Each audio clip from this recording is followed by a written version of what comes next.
Well, ladies and gentlemen, welcome back to another video by yours truly. I know for a fact y'all have been waiting on me to either go live or for me to upload a video on this particular topic. Here we are, and I'm going to go ahead and tell you right off rip, it's been a good run with HSR. We had some fun with this game for about, I guess coming up on 2 years, which is crazy. And so, yeah, if you take that into consideration, I think it's okay for people to move on from a game that's given them some entertainment for a couple of years. But it's gotten to the point now where I refuse to support a game that is just so blatantly stepping on your dollar. And I mean, it's quite pathetic, to be honest.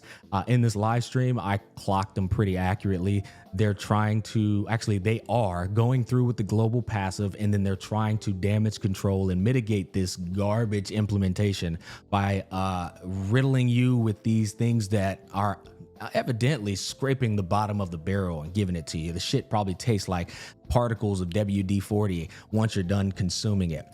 Anyways, before we get into it, I want you to understand, I hold no ill will, hostility, animosity, tension, whatever you want to call it. I'm not hate watching. I'm not out to get Hoyoverse. We're just simply keeping it a buck as we always do. And so with that, we already put down notes of everything I deemed of relevancy in that live stream that's worth going over.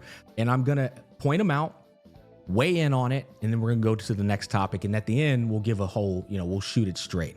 So without further ado, let's go ahead and get into it. All right, starting off with number one, resetting the top-up shop. We all know it's a normal thing that when the anniversary comes up, they reset the top-up shop, but it's the biggest pump fake in Gacha history. Number one, nobody should ever make a purchase out of that top-up shop unless you're a creator who is using that purchase as a write-off and then turning it around and flipping it into a profit because you're a content creator. Even then, I still don't think this should happen, but that's one reason. The second reason is because they've now caught on that this works really well with anniversaries. A lot of people fall for it and top up because they get the double bonus. And now they've used it as an opportunity to pull off one of the biggest fucking scams in Gacha history, which is going to be Castrus's global passive has officially been confirmed straight from the horse's mouth. You're now able to revive a character, whether she's on the team or not on the team. You just have to simply own the character on your account. Now, a moron with low intelligence would go, well, it's not that big of a deal. It's just reviving a character. I don't really die in this game, honestly. Yeah, that's the exact mentality that they want you to have, because this is the micro step concept I told you about the other day, where they want you to first enable this, and then later they're going to go, oh yeah, if you own this character, he's going to enable you to get an additional turn. If you own this character, your whole account will be able to ignore 15% of the enemy's defense. And then it's going to be a slippery slope to the point where you're not going to realize they've now taken the power out of your hands on what you should pull on and placed it into their hands. So now they are in charge of what you should pull on by basically going, hey, if you miss out on this character, then you're missing out on this buff. And this buff is obviously going to make your whole account stronger. It is the worst garbage I have ever seen in my tenure of covering Gacha games. And guess what? They're giving you a nice little boost and encouragement with that top-up shop refresh. Real slimy, nasty work here, boys. But we've already talked about this in my uninstall video where I went on a nice little walk. By the way, fun fact, I wanted to go on a walk today for this video, but unfortunately it's raining outside and the lighting's ass. So I said, well, I guess we'll go into the good old office and get it done. Let's continue on.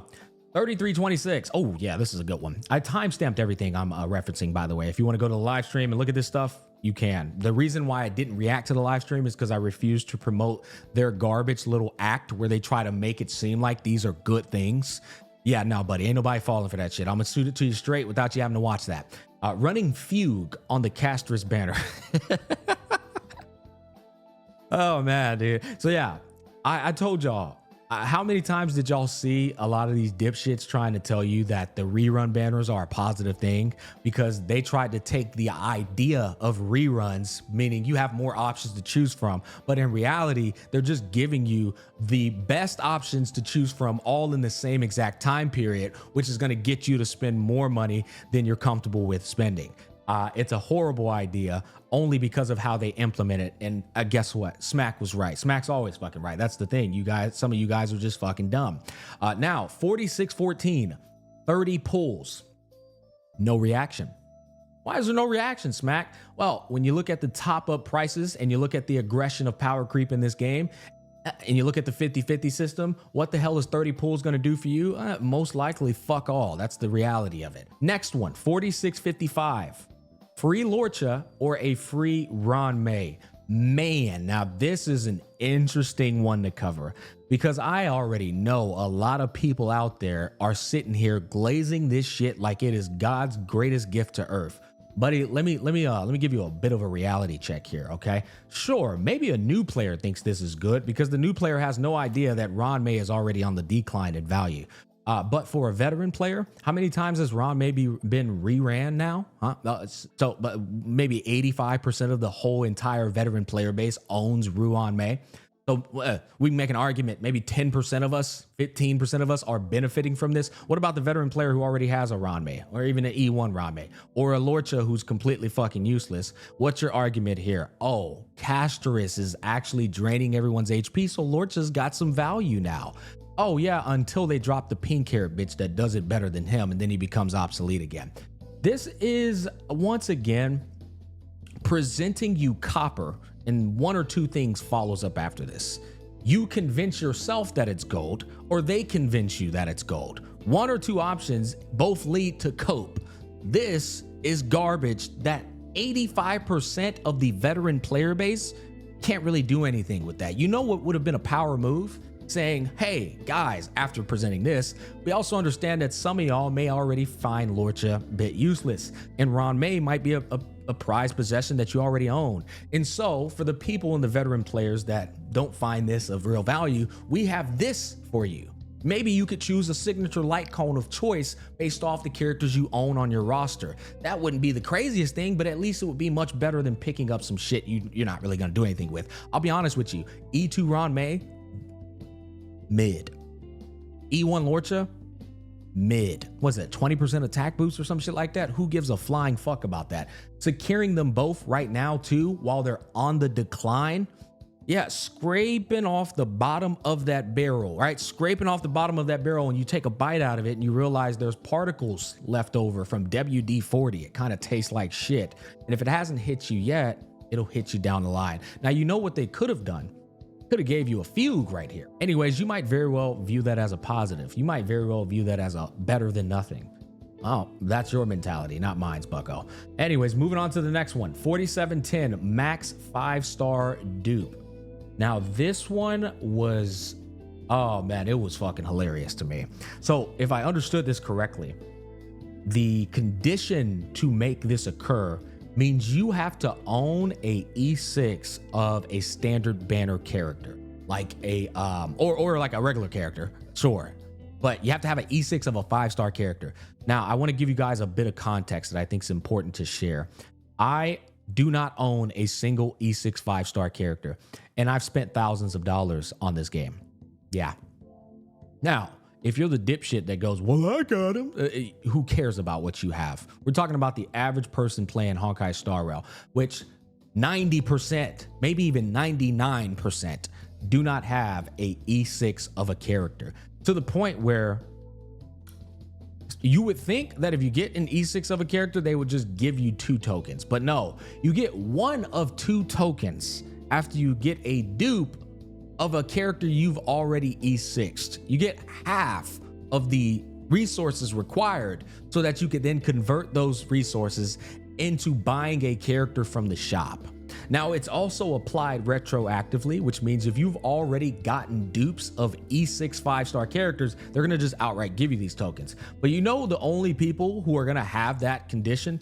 Whales. Yeah, that means every single other person out there is not benefiting from this in the slightest. God knows when you're gonna actually have an E6 5-star character on your account. What's wild about this is, once again, this is literally scraping the bottom of the goddamn barrel with the WD-40 particle remnants going into your mouth, bro, and presenting it to you like it's gold. It's copper. Oh yeah, this is a good one. Can customize non-boosted 5-star characters. Oh, first of all, I don't even know what the fuck this means, and I've been playing the game since launch. What the hell is a non-boosted character? Does that mean that they don't have eidolons? Is that what that means?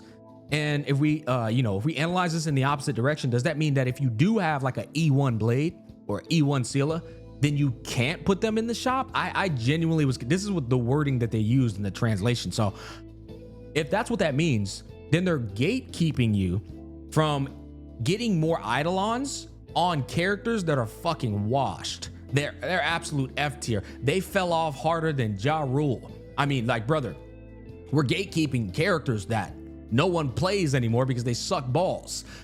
Blade, Scylla, Fu Xuan are being added as options for the standard banner. I'll admit, Fu Xuan doesn't suck balls, but at the same time, here's the other thing. Here's the other reality, though. I can't believe I have to even like math this out for people. So the standard banner is not getting rid of Japard, Bailu, Yang King, and all them. No, they're still keeping them inside of this gacha simulator, and they're putting these guys inside of there too. So it's not like you're able to like guarantee these picks if you lose or if you get the pity. No, you still very much can get a Japard, a Yang King, a goddamn Bailu, and still be like, well, I guess it's something, bro. Once again, maximizing revenue, but giving you back garbage in return. Guys, I want to take a quick break here, and I want you to understand that the money they're going to make from retards on this right here, the global passive Casterus, in the top-up shop reset, they're going to probably make in totality of PC sales and phone sales $200 to $300 million. And what they're going to do in return for you giving them $200 to $300 million is they're going to give you an update that doesn't even cost them $1 million. That's the reality of it. I know it's absolutely pathetic, but that's the reality of it here. Now, once again, if you think that I am doing this with bad faith, with vitriol fillings, with like animosity, I'm not. I'm just telling you the truth. All you gotta do is look at the updates, the lack of facial expressions on the characters, the lack of animations, and all these other things that just are missing in the game, but they're ramping up the aggression of their monetization model. Just do the math yourself, fellas. I'm serious. Now moving on, 4825. Ooh, this is a good one because I know this pump faked a lot of people. Oh, I know this pump faked a lot of people. And here's the thing. Maybe it could be good, but let's talk about the facts here. At 4825, they mentioned that they're going to be buffing Silverwolf, Blade, Kafka, and Jingliu in 3.4. How many people are celebrating this? People who are cooked in the head from playing gacha games. That's who are celebrating this. But let me talk to you from a rational person that really knows this shit well without falling for all this garbage that they try to. Once again, you watch that live stream, they're like, hey, and just so they like to gas themselves up. And guess what else we're doing, guys? We're buffing the old characters. Yeah, here's the reality, fellas. You ready for this? They did not specify anything at all. Like, not an ounce of the details of this. They literally are stalling the fucking details to keep you on the hook and continue playing this game and hold on to the hope that they're gonna do what's in your best interest. You still don't know the details of what's going to happen to these characters unless you look at leakers. And leakers, I don't want to hear it from your mouth. I want to hear it from their mouth. You want to know why I want to hear it from their mouth? Because I want them to once in their life do what's best for the consumer so that the consumer can move on. But the reason they're not revealing the details, it isn't that they don't have them available for you to know right now. It's just literally to stall. I'm dead ass. They're stalling this and trying to get as close as they can to the next scam that they can get away with, right? Which they know a lot of you guys are waiting on the fake collab too. So the longer they can stall things like this, the better they can get away with these little scummy practices that they like to do. It's fucking hilarious to me, I'll be honest. It really is funny. But if they announced that they're going to be buffing Silverwolf, Blade, Kafka, and Jingliu over 6 weeks ago, right? In the last patch, they announced this shit. Why couldn't they announce the details in the next live stream? There is no excuse for it other than what I just explained to you. Guys, they announced the Caster's global passive and all these other egregious shits before they announced what they're going to be doing with these characters. How long have you been waiting as a Blade player on Blade to finally be playable again? Kafka and Jing Liu to finally be in the spotlight again. They don't care about the money you spent on these characters at all. They're only going to use it when it's good to present something else to make a profit off of. See, this is the perfect time to mention these things when they're trying to sell the global passive and set a new precedent that's going to ripple across the space. I think y'all get where I'm going with that. The fact that you got to wait till 3.4, not 3.3, the next patch, but 3.4.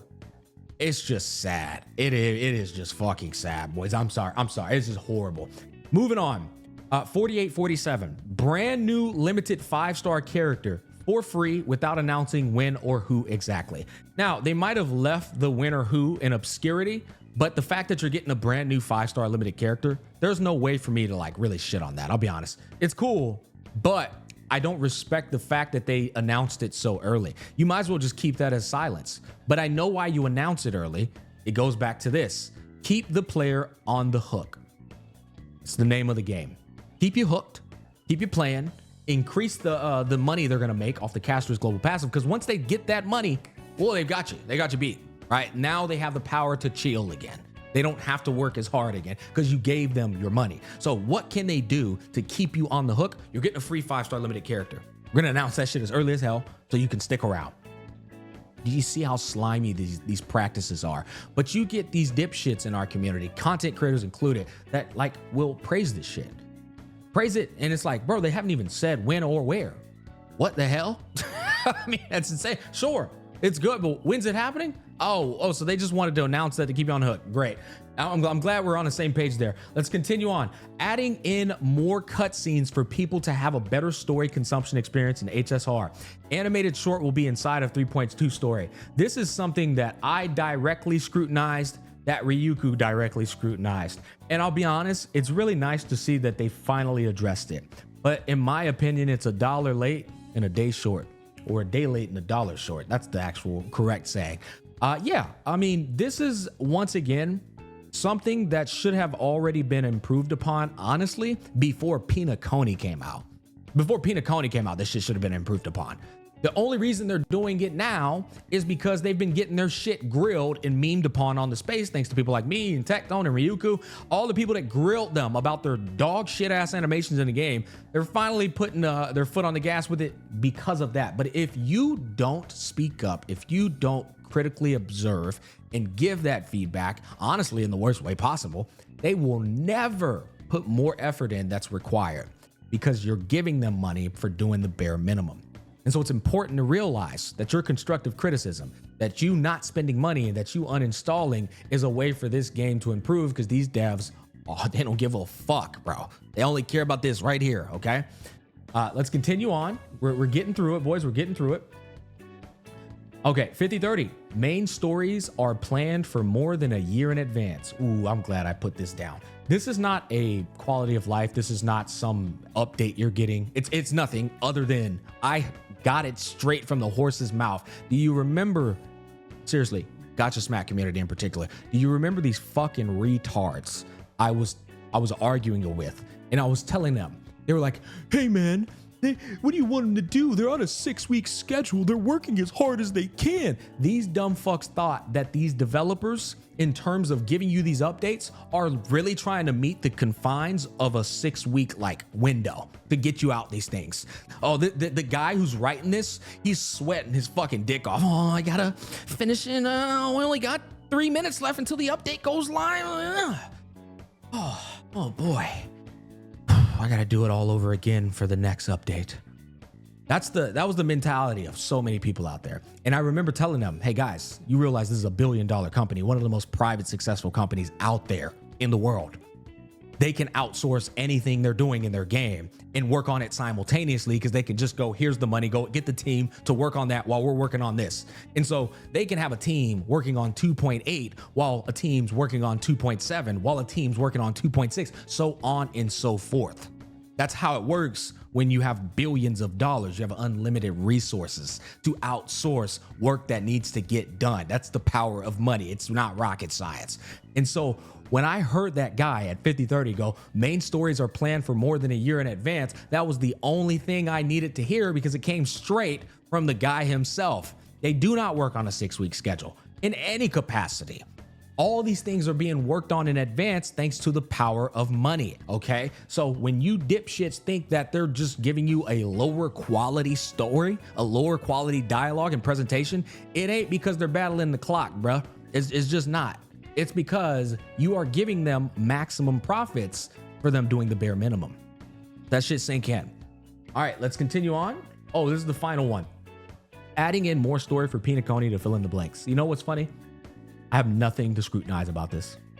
This is something that actually they didn't have to do. There's nothing but positive about this. The fact that they're going back to Pinaconi to add in some of those plot holes, right? What the fuck were the mask fools doing behind the scenes?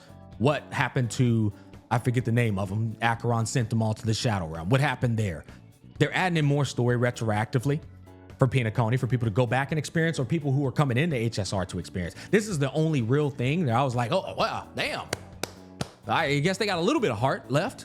But guys, when you look at all of this, I want you to understand, that's why I uninstalled Honkai Star Rail. And I uninstalled Zenless Zone Zero. And I uninstalled Hoyo Play.